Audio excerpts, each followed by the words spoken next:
Pardon the eruption. I'm Will Bonds. That's Tony Cornmiser. It is Wednesday, January 14th, 1920, and we have got a show today, partner.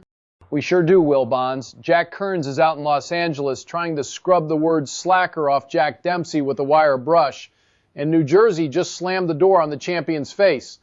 We'll get to that, plus this Dempsey-Carpentier circus. Denials, chasing announcements, chasing denials. And Caddock-Stecher signed to settle the wrestling title.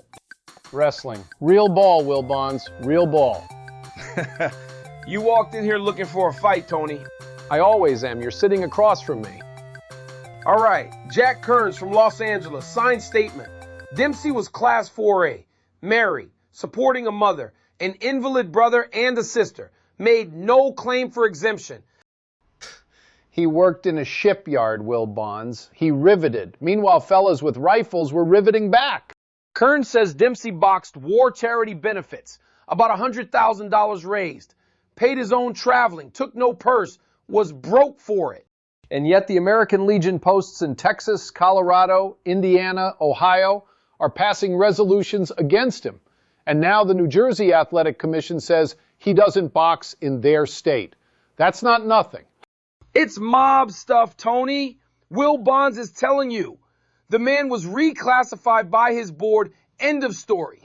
Will Bonds, the national officers of the Legion, said yesterday they're not taking action. Fine. But every state commission that bars him shrinks the map. And speaking of the map, here we go. The Dempsey-Carpentier site. The Evening World today calls it a pugilistic conundrum. Kearns says Lower California, Decoration Day or Labor Day. Then the Carpentier camp says nothing to it, and Kearns backpedals. Then it's Jersey. More denials. Various parties screaming they hold ironclad contracts with the French champion. The Evening World says the public is already tiring of the false alarm announcements. I had this a week ago, Will Bonds. I said follow the money, not the press releases. You said Tijuana was sewn up too. And the California governor moved to block it. I said it Monday. Now with Jersey out, the world says practically only Europe is left in the running. Europe! Will Bonds is not buying that. They'll find a corner of this country to stage the biggest fight on earth. Mark it down. Mark what down? You haven't named a city. Tijuana, July 4th, like Carpentier accepted last week. The $400,000 is real money. Oh, sure. The governor's just going to wave it through. Speaking of real money, Caddock-Stecher. Jack Curley posted the purse, signed for the latter part of this month. Winner is the legitimate world champion.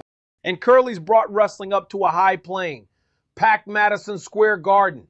Packed the 71st Regiment Armory. I'll give him that. When it's on the level, the gate shows up. That's all I ever ask, Will Bonds. On the level. All right, Tony, time for a segment. Buy the fella or run him out of town. Subject, Frank Moran. Oh, this'll be good. We told you yesterday Fulton outpointed him in Newark. Today the Evening World has the gate, $18,861. Fulton's share, $3,000 and change. Moran got over $5,000.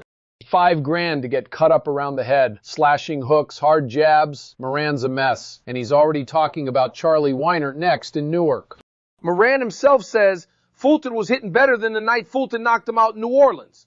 But he tells the Evening World, had he had a little more power in that fourth round, he'd have put Fulton away.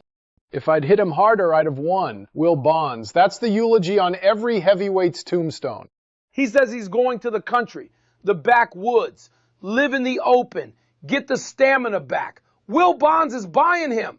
The man's honest, he's tough, he wants Fulton again. Run him out of town. 2 knockouts by Fulton and a face full of stitches. The backwoods cure is for hunting season, not contenders. Weinert in Newark, you give Moran a chance? Weinert knocked out 2 fellas in 48 hours last week. Moran's cuts won't even be closed. I'll take the kid. Will Bonds takes Moran on heart. Write it down. Stop the presses, Will Bonds. Lightning round. Let's go. Squash tennis. Yale and Harvard finished tied for the lead in the Metropolitan Interclub League, both 5-1. Columbia 0-6.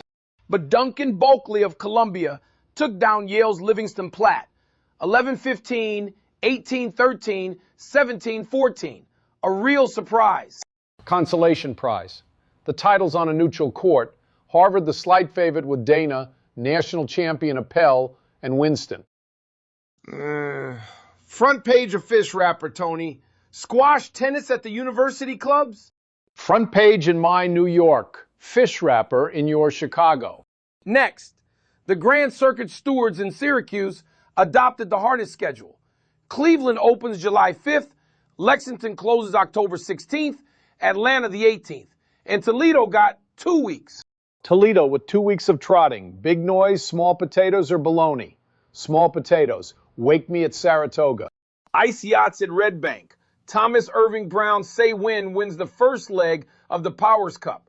4 minutes, 30 seconds clear in 40 minutes, 40. 4 wins and 6 starts. They'll pick her to defend the American and state third-class pennants against Long Branch next week. Stat Boy, give me the runners-up. Applegate's Whim, second in 45-10. Bray's Daisy, third in 46-15. Thank you. And the United States Golf Association. New officers pushing more play on the public links. That's actually a good idea. The British have been at it for centuries. The moorland kids become the champions. Look at us agreeing. Quick, somebody print it. Don't. Last call. Head-to-head pick. Caddock-Stecher for the world title, latter part of the month. Will Bonds takes Earl Caddock, Iowa boy, the man of 1,000 holds. Beats Stecher and the country sees a real champion. Will Bonds picks the Iowa man. Shocking. Give me Joe Stecher and the scissors, the bigger man, the harder grip, and the smarter house. I'm Will Bonds, same time tomorrow, and Caddock's still the pick. And I'm Tony Cornmiser, same time tomorrow, knucklehead. And bring me a fight that isn't in 3 countries at once.